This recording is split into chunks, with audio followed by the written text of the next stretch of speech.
Hello friends, आज की कहानी है कर्मों का फल भोगना ही पड़ता है। एक राधा नाम की महिला थी। उसके 2 बेटे थे। बड़े बेटे का नाम पुतिन और छोटे बेटे का नाम सुमित था। छोटा बेटा माँ की बात नहीं मानता था। जब दोनों बेटे बड़े हुए तो उनकी शादी हो गई।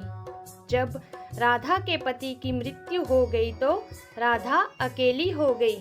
बड़ा बेटा शहर में काम करता था और छोटा बेटा गांव में ही रहता था।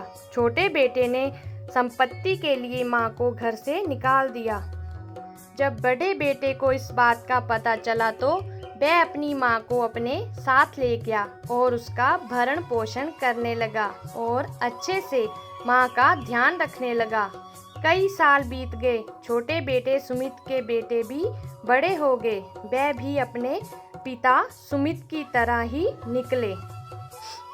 बड़े होकर उन्होंने भी संपत्ति के लिए अपने माँ बाप को घर से निकाल दिया और सारी संपत्ति आपस में बांट ली। तब सुमित को याद आया कि किस तरह उसने अपनी माँ को घर से निकाला था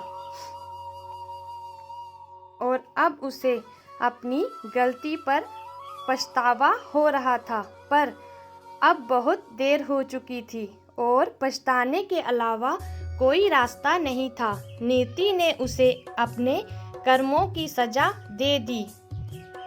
शिक्षा: कर्मों का फल भोगना ही पड़ता है। जो जैसा करता है उसको वैसा ही फल मिलता है। वीडियो अच्छी लगी हो तो चैनल को लाइक, शेयर और सब्सक्राइब करें। धन्यवाद।